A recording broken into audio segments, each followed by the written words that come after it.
मेरी इज़्ज़तदार माँ और बहनों, गयूर नौजवान साथियों, शे नशीन पर तशरीफ़ फरमा मजलिस इत्तेहादुल मुस्लिमीन तेलंगाना के रुकन असम्बली व ऑब्ज़र्वर नांदेड़ मोहतरम जनाब कौसर मोयुद्दीन साहब, मजलिस इत्तेहादुल मुस्लिमीन के कायदीन मोहतरम जनाब सैयद मोइन साहब, मोहतरम जनाब सैयद फ़िरोज़ लाला साहब और प्रभाग 2 के मजलिस इत्तेहादुल मुस्लिमीन के तमाम उम्मीदवार, प्रभाग 5 के पीर बुरहान के तमाम उम्मीदवार, प्रभाग 7 नई आबादी के रवि गायकवाड़ और विकास मालोजी वाघमारे साहब, प्रभाग 8 शिवाजी नगर के तमाम उम्मीदवार, प्रभाग 18 के और प्रभाग 10 के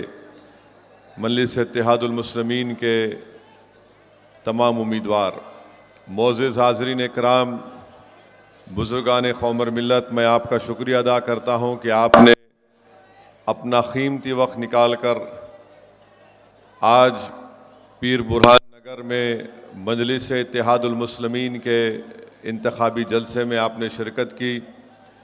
मैं आपके दरमियान में इसलिए हाज़िर हुआ हूँ कि आपसे गुजारिश कर सकूँ कि 15 जनवरी के दिन जो नांदेड़ के बल्दिया के इंतखाबात के हक़ राय दही का दिन है, आप अपने एक एक वोट का इस्तेमाल मजलिस इत्तेहादुल मुस्लिमीन के पतंग के निशान पर बटन दबाकर आप अपनी पार्टी को कामयाब करिए, आप अपने इत्तेहाद को मजबूत करिए और आप ज़मीनी सतह से इस तारीख़ी शहर से आप अपनी एक आज़ाद सियासी लीडरशिप को मजबूत करिए।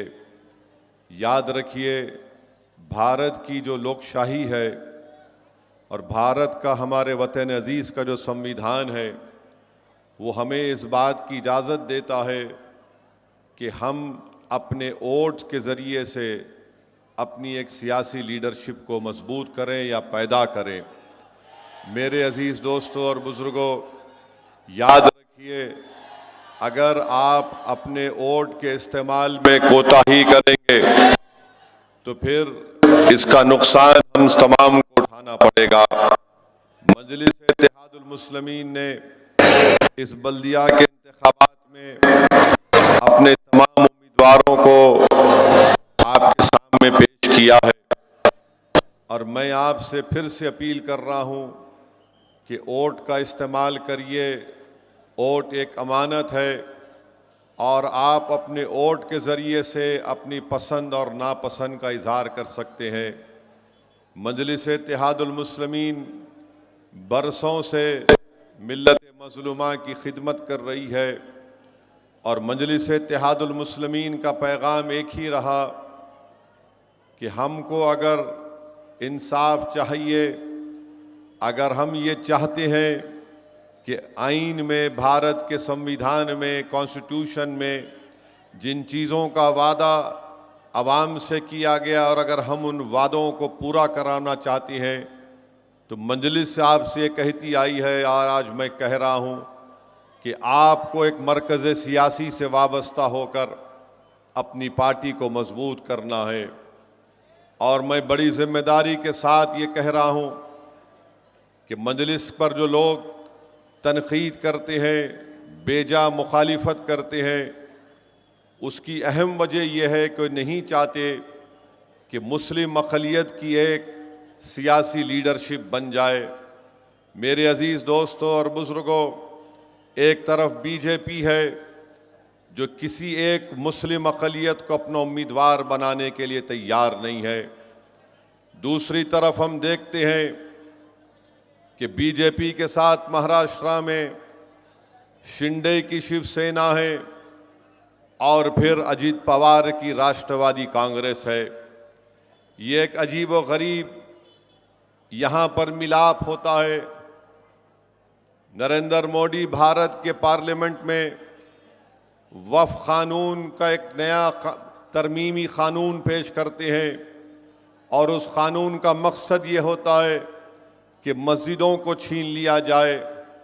दरगाहों और खानखाहों को ख़त्म कर दिया जाए, क़ब्रस्तानों को ख़त्म कर दिया जाए और ऐसे क़ानून को जो हमारे आइन के ख़िलाफ़ है, संविधान के आर्टिकल 25, 26 और 14 के ख़िलाफ़ है, उस क़ानून को बनाने की मदद करते हैं कौन? अजीत पवार और शिंदे शिवसेना उसमें मदद करते हैं। बताइए आज आप कि क्या किसी हिंदू धर्म के एंडोमेंट बोर्ड में, भाई साहब रुक जाइए, थोड़ी यहाँ से जाना है मुझे 10 मिनट में, अगर आप ऐसा ही करेंगे तो फिर सुना ही नहीं देगा किसी को। रुक जाइए रुक जाइए रुक जाइए शोएब साहब, हिंदू धर्म के एंडोमेंट बोर्ड में क्या कोई गैर हिंदू मेंबर बन सकता है? नहीं बन सकता, और बिल्कुल सही है, नहीं बन सकता, न बनना चाहिए।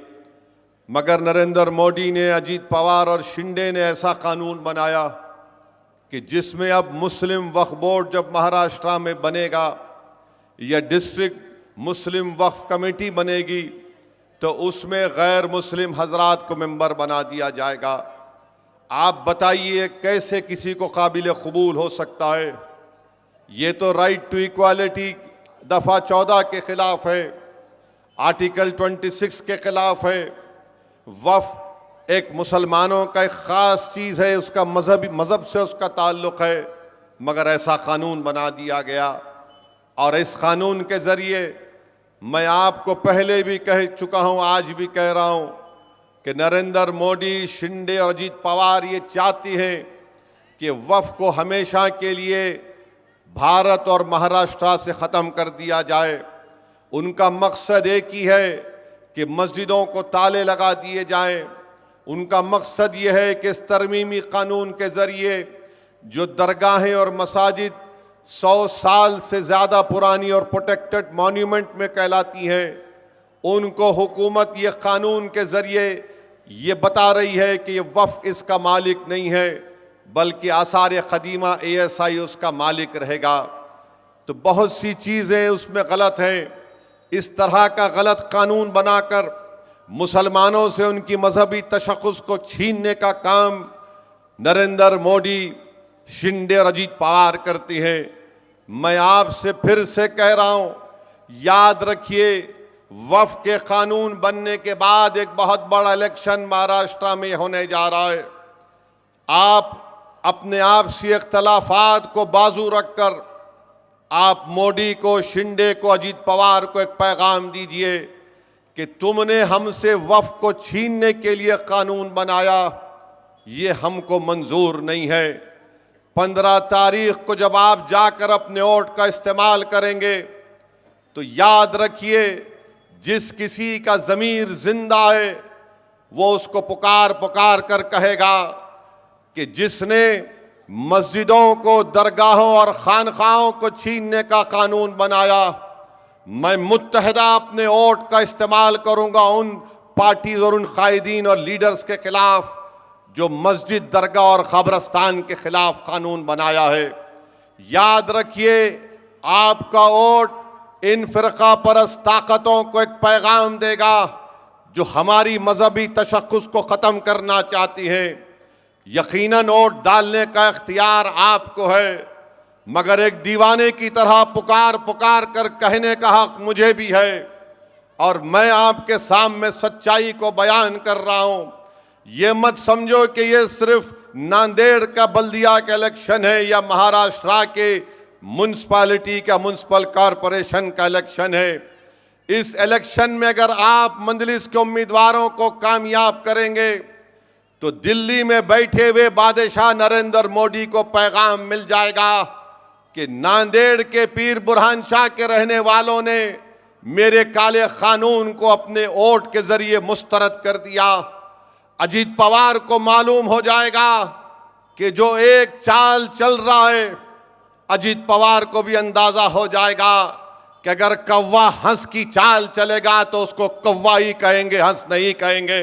मेरे अजीज दोस्तों और बुजुर्गों, मैं आपको पैगाम देने आया हूं कि इस काले कानून के खिलाफ 15 तारीख को आपको अपने के कोर्ट का इस्तेमाल करना पड़ेगा। मैं अपनी माँ और बहनों को पैगाम दे रहा हूं, बुजुर्गों को पैगाम दे रहा हूं। यह काला कानून यह कहता है कि आप उस वक्त तक वक्फ नहीं कर सकते जब तक कि आप अपनी बेटी का हक किसी बाप या उसकी मां की जायदाद में तय नहीं करते। अरे अगर कोई हमारा हिंदू भाई अपने हिंदू धर्म के मुताबिक अपने गाढ़े खून की कमाई अपने देवी या देवता के नाम पर करना चाहता है, तो क्या ऐसा कोई कानून है जो उससे कहता है कि तुम अपनी बेटी का हक मार कर देवी देवता को कानून नहीं दे सकते? यह कानून नरेंद्र मोदी और अजीत पवार और शिंदे ने बनाया। तो मेरे अजीज दोस्तों और मेरे बुजुर्गों, ये इलेक्शन आपको बताना पड़ेगा कि आप वक्फ के कानून के खिलाफ हैं या नहीं। ये जो लोग इलेक्शन लड़ रहे हैं, मजलिस ये पॉलिसी कह रही है, मैं खुलकर कह रहा हूं, जो राष्ट्रवादी के उम्मीदवार हैं, जो शिवसेना के उम्मीदवार हैं, जो कांग्रेस के उम्मीदवार हैं, बताओ तुम्हारी जबान में इतनी ताकत है जो आज मैं कह रहा हूं। सच्चाई को आपके सामने बयान कर रहा हूं मेरे अजीज दोस्तों और बुजुर्गों।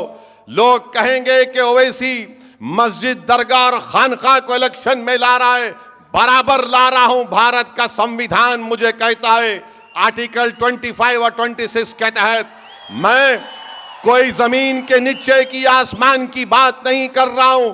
मेरा टूट रिश्ता मेरे मजहबी इबादत गांव से था और हमेशा रहेगा। इसलिए रहेगा क्योंकि जो संविधान को बाबा साहिब अंबेडकर ने बनाया था, उसका प्रियम्बल कहता है liberty of thought, expression and belief. तो बताओ, अगर उसके ऊपर बुनियाद बनाकर मैं कह रहा हूं कि 15 तारीख के दिन आपको अपने लिबर्टी ऑफ थॉट, एक्सप्रेशन और बिलीफ को प्रोटेक्ट करने के लिए, उसकी हिफाजत करने के लिए पतंग के निशान पर आपको बटन दबाना पड़ेगा, तो ये सच्चाई है, इसमें कोई गलत बात नहीं है। और अगर कोई कमजोर ये कहता है कि ओवैसी गलत कह रहा है, बाबू तुम्हारी बाप भी मेरी जबान का मुकाबला नहीं कर सकते, याद रखो। तो मेरे अजीज दोस्तों और बुजुर्गों, 15 तारीख के दिन वक्फ के काले कानून के खिलाफ वोट पतंग पर दबेगा या नहीं दबेगा? बताओ। वक्फ के काले कानून के खिलाफ पतंग पर बटन दबेगा या नहीं दबेगा? नांदेड़ की फिजाओं में क्या नजर आएगा? मेरे अजीज दोस्तों और बुजुर्गों, दूसरी बात, सैयद मोइन और फेरोज लाला बोल रहे थे कि अजीत पवार के भी कैंडिडेट हैं। अजीत पवार, तुम शरद पवार के नहीं हुए, तुम नांदेड़ के क्या हो सकते हो? जो आदमी तुमको पाल पोस के बड़ा किया, तुमको मुकाम दिया, तुमको इज्जत दिया, तुम उसी को घर में बिठा के आगे बढ़ गए। ये अजीत पवार की पहचान है। और खुल खड़े होकर बोलता है 75,000 करोड़ का गबन का मुझ पर इल्जाम है, क्या हुआ? हाँ अजीत पवार, तुम्हारा नाम अजीत पवार है। तुम्हारा नाम कोई मुसलमान का नाम होता तो तुम 75 साल जेल में रहते। ये फर्क है जो सत्ता में रहता है और जो मजलूम मुसलमान होता है। तो मेरे अजीज दोस्तों और बुजुर्गों, तीसरी बात कहना चाहूंगा, अशोक राव चौहान नहीं सुधरना चाहते, नहीं संभलना चाहते। अशोक राव साहब, आपको क्या एक मंत्री पद भी नहीं दिए मोदी? इतना कर रहे आप उनके लिए, कम से कम मिनिस्टर ऑफ स्टेट तो बनाते आपको। आप तो महाराष्ट्र के मुख्यमंत्री थे। हाँ, ये और बात है कि आदर्श स्कैम में आपको इस्तीफा देना पड़ा। आपको कम से कम नरेंद्र मोदी आपको कुछ तो दे देते। आप तो मराठा लीडर हैं, नांदेड़ के हैं। आपको तो चाय में से नरेंद्र मोदी चाय तो पिलाए, मगर चाय से तो मक्खी को निकाल के बाजू कर दिया आपको। अशोक राव साहब, ऐसा क्यों कर रहे आप यहां पे भी खेल रहे, वहां पे भी खेल रहे, इधर भी खेल रहे। देखिए, खेल महंगा पड़ जाएगा 15 तारीख को आपको इंशाअल्लाह ताला। ये नांदेड़ की आवाम बहुत बाखबर और होशियार आवाम है। जब आप मुख्यमंत्री थे तो यहां से मजलिस के कितने 13 कॉरपोरेटर कामयाब हो गए थे। आप बहुत कोशिश किए, और जब यहीं से महाराष्ट्र में अगर मजलिस की मकबूलियत का आगाज हुआ तो आपकी दुआओं और आपके इत्तेहाद से हुआ था। आपने मजलिस के कैंडिडेट को यहां से कामयाब किया। तो बाला साहब ठाकरे आज दुनिया में नहीं है, वो बंबई के शिवाजी मैदान से बोले ये कौन है, ये ओवैसी कौन है, मजलिस कौन जीते। तो हमने कहा अभी तो शुरुआत है, बंबई तक जाएंगे, और बंबई तक गए अल्हम्दुलिल्लाह। तो मेरे अजीज दोस्तों और बुजुर्गों, याद रखिए, जब तक आप मुत्तहिदा तौर पर अपने वोट का इस्तेमाल नहीं करेंगे, आपके तकालीफ और मसाइल हल होने वाले नहीं हैं। और यही वजह है कि आज यहां पर आप देखते हैं कि असरा नगर हो, पीर बुरहान का इलाका हो, यहां पर आपको तकालीफ नजर आती है। ताजनगर, पीर नगर में हर तरफ साफ सुथरा कुछ इंतजाम ही नहीं है। स्वच्छ भारत तो खाली उधर नजर आता, यहां पे नजर ही नहीं आता।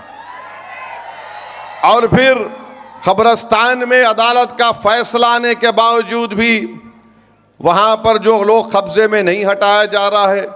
अरे ये जो कब्जा करके बैठे खबरस्तान में, तुम मरे तो उसमें दफनाना, क्या ले जाके फेंकना तुम्हारे को। अरे खबरस्तान में एंक्रोचमेंट काबिज बन के बैठे हैं, और ये गवर्नमेंट भी हटाना नहीं चाहती। हिसारबंदी का काम नहीं हो रहा है।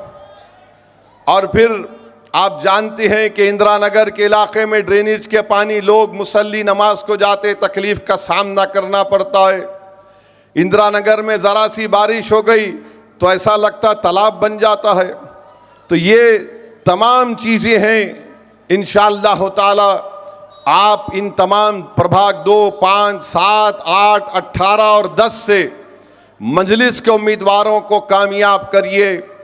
और हमारी पार्टी ने अज़म लिया है कि नौघाट करबला इलाके में नौजवानों के लिए एक स्विमिंग पूल और जिम खाना बनाएंगे इंशाअल्लाह। खदीम शहर में खूबसूरत गार्डन तामीर करने की पूरी कोशिशें की जाएगी। मदीनतुल उलूम स्कूल से शिवाजी पुतले तक रास्ते की तामीर, और फिर एक फायर स्टेशन का क़याम अमल में लाया जाएगा, क्योंकि आजकल बहुत ज़्यादा आग लग रही है। फायर स्टेशन का क़याम अमल में लाया जाएगा। मदीना नगर से क़य्यूम प्लाट तक 50 फीट के रास्ते की तामीर होगी इंशाअल्लाह। यहाँ पुराने शहर के खलती तलबा के लिए ITI और टेक्निकल कॉलेज का क़याम। माल टेकरी इलाके में 5 एकड़ अराजी पर प्लेग्राउंड की तामीर का मंसूबा है इंशाअल्लाह। और सेहत के लिए हैदराबाद के दवाखाने को तौसी करके मिनी सिविल हॉस्पिटल बनाने की पूरी कोशिशें की जाएंगी। और फ्रूट मार्केट, भाजी फूल मार्केट, हाकर जोन के क़याम का आज़म। और फिर जदीद तरीक़े से एक स्लॉटर हाउस का क़याम में लाने का मजलिस का मंसूबा है, इरादा है। और हैदराबाद की पानी की टाँकी करीब मुस्लिम तलबात के लिए गर्ल्स हॉस्पिटल का क़याम।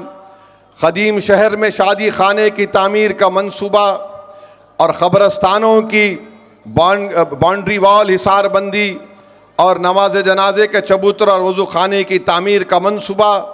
ये मजलिस का प्रोग्राम है। और मजलिस के मुखालिफ इनके पास कुछ भी नहीं है, खाली एक B टीम बोलती है, एक C टीम बोलती है, एक D टीम बोलती। इनके पास कोई प्रोग्राम नहीं है। बल्कि मेरे को बताया गया कि कोई गैर मारूफ लोगों को जिनका ताल्लुक़ इस ज़मीन से नहीं है लाकर उनका इलेक्शन लड़ाया जा रहा है। मगर आप बाशऊर और बाखबर है। आप जानते हैं, आप दोस्त और रहज़न के फ़र्क को महसूस कर सकते हैं। और मुझे ये बात कहने में कोई ख़बात नहीं है, कोई शर्मिंदगी नहीं है कि हमने भी अपनी कमज़ोरियों को दूर किया है। और हमने पूरी कोशिश की है कि जो हमसे दूर थे हम उनको करीब कर लिए, उनको हमने अपने सीने से लगाया। और मुझे यकीन है कि इंशाअल्लाह ताला वो मजलिस इत्तेहादुल मुस्लिमीन को छोड़कर नहीं जाएंगे और अल्लाह उनको जब तक जिंदा रखेगा वो मजलिस के लिए कोशिश करते रहेंगे। तो मेरी आप तमाम से ये पुरखुलूस गुजारिश है कि 15 तारीख के दिन आप अपने के कोट का इस्तेमाल पतंग के निशान पर करिए। हाँ, एक बात बोलना भूल गया, कांग्रेस पार्टी के भी उम्मीदवार हैं। आप कांग्रेस पार्टी से पूछिए कि मुंबई ट्रेन ब्लास्ट हुआ था तो क्या मुख्यमंत्री कांग्रेस का था या मजलिस का था? 185 लोगों की मौत हुई उस ट्रेन के ब्लास्ट में। जिन 11 लोगों को पकड़ा गया वो 19 साल जेल में थे, मुसलमान थे वो। उसमें से एक शख्स जिसका नाम कमाल अंसारी था, जेल में उसकी मौत हो गई। कोविड के दौरान जेल में थे ये बच्चे। एक साहब की तो बच्ची मासूम थी, जब गए वो अब जवान हो गई। मैं मिला उनसे, उनकी बेटी से मिला। आज कांग्रेस पार्टी को जवाब देना पड़ेगा कि ना तो 185 लोग जो उस टेरर बम ब्लास्ट में मारे गए उनको इंसाफ मिला, ना ये जो 11 लोग 19 साल अपनी जेल में खो दिए उनको इंसाफ मिला। कांग्रेस पार्टी बताओ, मालेगांव में 2-2 ब्लास्ट हुए, आपकी सरकार थी। जिन लोगों ने अपने बच्चों को, अपनी औलाद को खोया, वो क्या पूछ रहे होंगे, क्या सोच रहे होंगे? जिन पर इल्जाम लगाया गया, अपनी जवानी को बर्बाद कर दिया आप लोगों ने। हम पुकारते रहे, बोलते रहे, देखो ये तमाम लोग मासूम हैं, मगर आप नहीं सुने। तो मेरे अजीज दोस्तों और बुजुर्गों, हम पर भी एक अखलाकी हमारा फरीजा है, बल्कि मैं तो कहूंगा कि हम पर कर्जा है इन 11 लोगों का। मैं नाम ले रहा हूं मरने वाले कमाल अंसारी का इसलिए कि हुकूमत को मालूम हो जाए और मरने वाले के खानदान को मालूम हो जाए कि दुनिया तुमको भूल सकती मगर मजलिस और ओवैसी तुमको भूलने नहीं देगा इंशाअल्लाह ताला। तो मेरे अजीज दोस्तों और बुजुर्गों, जब आप वोट डालने जाएंगे इन चीजों का ख्याल रखिए। लोग आपसे बहुत सी बातें करेंगे कि मेयर को रोकना है। हम भी नहीं चाहते बीजेपी का मेयर बने। हमारे जितने 30 उम्मीदवार है ना, 37 उम्मीदवार है, उनको मुंतखब करिए। देखिए किसी का मेयर नहीं बनेगा, मजलिस का बन सकता है अगर आप 37 उम्मीदवारों को कामयाब करेंगे इंशाअल्लाह। याद रखो, मैं ये जब ये कह रहा हूं ना, तो ये जो हजरत शैतान के एजेंट सुन के बोलेंगे, अरे इनू वहां से आके ऐसी बात करके चले गए। अरे दीवाने, याद रखो, जो ख्वाब देखते हैं वो ख्वाबों को पूरा करने अभी जानते हैं। अगर 37 कामयाब होंगे तो कहां से बनेगा किसी का मेयर? दूल्हे भाई मेयर बनेंगे इंशाअल्लाह ताला अगर आप मुत्तहदा अपने वोट का इस्तेमाल करेंगे। तो यकीनन नांदेड़ पर अपना मेयर बनाने के लिए मेयर मजलिस का होगा इंशाअल्लाह ताला। नांदेड़ से देखना आप, बशर्ते कि आप अपना एक एक वोट इधर भी नहीं हटने देना। मैं जिम्मेदारी के साथ आपसे कह रहा हूं। और जो लोग बैठकर ये, आजकल तो हर आदमी साइंटिस्ट बन चुका है। नहीं नहीं, कहां जीतते, होगा, खत्म होगा। मैं बिहार गया तो बिहार में मेरे को एक साहब आके बोले, अरे साहब आप इतनी दूर से 1500 किलोमीटर से आ गए, कुछ नहीं होने वाला, यहां पर तो बस हम लोग गठबंधन। मैं बोला सुन लो हजरत, मैं यहां पर 10 साल से आ रहा हूं और आता रहूंगा। बोले क्यों आएंगे आप? मेला मेरी बाप की जागीर है, आपको तकलीफ हो रही? अरे नहीं, माहौल कुछ और है। मैंने कहा सुनो, तूफान का रुख मोड़ने का हुनर हम जानते, बिजली और आंधियों में चिराग जलाने का हुनर हमने सीख लिया। और मैंने कहा मैं, आप अपना नंबर दो या मेरा नंबर रख लो, जब बिहार के इंतखाबी नतीजे आएंगे तो मैं तुमको फोन करूंगा या तुम फोन करके मुझसे माफी मांग लेना। बोले किस बुनियाद पर कह रहे हो तुम असदुद्दीन ओवैसी? कि बिहार में तुम्हारे एमएलए कामयाब होंगे। मैंने उनसे पूछा तुम किस बुनियाद पर बोल रहे हो, तो उन्होंने कहा मैं फिर के बोल रहा हूं। मैंने कहा तुम में और मुझ में फर्क यह है कि मैं रब्बे कायनात पर कसम खा के भरोसा करके बोल रहा हूं कि हम जीतेंगे इंशाअल्लाह ताला, और जीत अल्लाह हमको देने वाला है। तो मेरे अजीज दोस्तों और बुजुर्गों, अपने हौसलों को बुलंद रखो, अपने हौसलों को बुलंद रखो। यकीनन ये हुकूमत फिरका परस्ती को फरोग दे रही है, यकीनन ये हुकूमत नफरत को बढ़ावा दे रही है, यकीनन ये हुकूमत हमारे मजहबी तशक्कुस को खत्म करना चाहती है। मगर याद रखो जमीन व आसमान का खालिक अल्लाह है। ये लोग जो आज इख्तिदार की कुर्सी पर बैठे हैं, चाहे नरेंद्र मोदी या देवेंद्र फडणवीस हो, नौजवानों घर को जाओ, खजूर निकालो, खजूर की गुटली पर एक पर होता है, वो उसके भी मालिक नहीं है, याद रखो। वो जो खजूर की गुटली में पर होता है ना, उसका मालिक भी अल्लाह है, याद रखो। तो अल्लाह से अपने रिश्ते को मजबूत रखो और अपने फैसलों पर भरोसा रखो, कॉन्फिडेंट रहो कि हम कामयाब होंगे इंशाअल्लाह ताला। भारत को अगर मजबूत बनाना है, भारत को अगर सुपर पावर बनाना है, भारत को अगर चीन के सामने ताकतवर तरीके से खड़ा करना है, तो ये उसी वक्त मुमकिन होगा जब भारत की अक़लियत से इंसाफ भी होगा और भारत की अक़लियत की एक सियासी लीडरशिप होगी। याद रखो ये वतन हमारा भी है, ये वतन हमारा भी है। यहां पर हम कोई किराएदार नहीं है, यहां पर हम कोई सेकंड क्लास सिटीजन नहीं है। अगर 2-3 लोगों को मारकर डर बैठाने की कोशिश की जा रही है, तो फिर तुम क्या जवाब दोगे उन अजीम हस्तियों का जिन्होंने इस दीन की सरबुलंदी के लिए अपना सब कुछ कुर्बान कर दिया। मेरी मां और बहनों, डर को अपने करीब आने मत दो, क्योंकि जिस दीन से तुम और हम वाबस्ता हो, उस दीन की अजमत के लिए, उस दीन की कामयाबी के लिए सबसे पहले अगर किसी ने शहादत दी तो उसका नाम हजरत सुमैया था, एक खातून थी। तुम जिस दीन से वाबस्ता हो, उन्हीं लोगों ने अंग्रेजों की गुलामी से इस मुल्क को आजाद कराने के लिए बहुत बड़ा रोल अदा किया। अगर आज हमारे बच्चों को जेलों में डालकर कोई समझ रहा है कि हुक्मरान हो, तो वो लोग पागल हैं।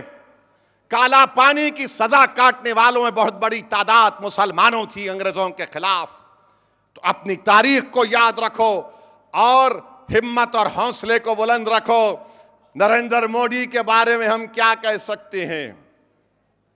आज कोई मेरे को वीडियो भेजाए, ट्रम्प बोल रहा है, ट्रम्प बोल रहा है, अंग्रेजी में बोल रहा है, Modi wanted to make me happy, that is why he agreed to me. Modi ji, आपका तो 56 इंच का सीना है। ट्रम्प बोल रहा है मोदी मेरे को खुश करना चाहते थे। मोदी जी, आप उसको खुश कर रहे हैं। You are making him happy and making India unhappy. ये कैसे होगा मोदी जी? हम बीजेपी वालों को बोलेंगे, अगर तुम में हिम्मत है तो ट्रम्प का नाम लेकर बोलो। हम उसकी बात को झूठ मानते हैं, मगर नहीं बोलेंगे ये वैसे ऐसी बोलता, ऐसे नहीं बोलता, सच बोल रहा हूं। ट्रम्प बोला नहीं बोला, जाके आज वीडियो देखो और हो सके तो एक रील बनाओ मेरी तकरीर के साथ, ट्रम्प क्या बोल रहा, मैं क्या बोल रहा हूं, बनाएंगे। हाँ, और उसके बाद नीचे जरा अच्छा लिखना, जरा गाली गलौज नहीं। ट्रम्प को जो चाहे। मेरे भाई, ये हाल हो चुका है। अमेरिका का सदर मोदी बोले थे अब की बार ट्रम्प सरकार, उन्हें जब से आया तंग कर रहा, जब से आया तंग कर रहा हम लोगों को। मैं जंग बंद करा, हमारी बहादुर फौज पाकिस्तान के 9 एयरबेस के परचखे उड़ा दिए। उन्हें वाशिंगटन में बोला, मैं बोला, कितने बार बोल दिया उन्हें। तो मेरे अजीज दोस्तों और बुजुर्गों, ये बीजेपी वाले समझ नहीं रहे हैं। सत्ता के रहकर ये लोग बहुत खुश हैं, मगर आप देख रहे हैं महाराष्ट्र का क्या हाल हो रहा है। बहरहाल मेरे अजीज दोस्तों और बुजुर्गों, 15 तारीख के दिन पतंग के निशान पर बटन दबाइए। अब ये मैं बार बार 15 मिनट बोलता था, ये लोग बड़ा टीवी पे चलाते थे, इतना मेरे को बोलते थे। अब 15 तारीख के दिन ही पोलिंग आ गई, बोलो क्या होगा। आप कुदरत का निजाम है, तुम बोले 15, इतना तुम 15 को चाहे अल्लाह वाला ले 15 को वोट डाल जाके पतंग को। अब तो 15 के दिन 15 मिनट के लिए नहीं, बल्कि सुबह से लेके शाम में 5 बजे तक पूरे महाराष्ट्र में, औरंगाबाद में, बंबई में, मालेगांव में, धुलिया में, अमरावती में, अकोला में, अहमदनगर में, परभनी में, लातूर में जाना, पतंग को देखते कि दबाना, 15 बोलाना, ये ले 15। करेंगे नहीं करेंगे, या खाली ऐसी खुश हो के जाके घर में। पोलिंग परसेंटेज कितना होगा? पोलिंग परसेंटेज 90% से कम नहीं होना चाहिए नांदेड़ में इंशाअल्लाह ताला। और याद रखो, वोट इस्तेमाल करो, यहां पर भी SIR होगा। वोट डालो ताकि तुम्हारा नाम वोटर लिस्ट में रह सके। डालेंगे ना वोट? कितना पोलिंग परसेंटेज होगा? 90 से कम होगा। जाके घर में सबको वोट डालेंगे। और नौजवानों, जरा उस दिन जल्दी उठो, 11 के बाद नहीं, फजर के बाद वोट डालने जाना। और जो शादीशुदा है, अपनी बेगम से बोलना, भुक्की आज जाके वोट डालेंगे, तुमको शाम में लिख जाके मैं ट्रीट करता हूं। करेंगे नहीं करेंगे? हमारी बेटियों और बहनों को आप और अम्मा को मनाना, बाबा को जरा गुजारिश करना। ज़ईफ भी रहते, उन्हें बोलते मियाँ जरा सुबह कहीं को दोपहर में जाएंगे, उनको बोलना अब्बा अम्मा अभी चलो, सुबह सुबह जाके वोट डालेंगे, फिर दिन भर तो अपनी बैटिंग चलेंगी इंशाअल्लाह ताला। तो मेरी आप तमाम से गुजारिश है कि जमहूरियत को मजबूत करिए, मजलिस को मजबूत करिए। नांदेड़ के एक अच्छे मुस्तकबिल के लिए मेरी आपसे ये अपील है कि अपने वोट का इस्तेमाल करिए। बहुत बहुत शुक्रिया। मेरे साथ नारा लगाइए, नारे तकबीर, नारे तकबीर। सलाम अलैकुम।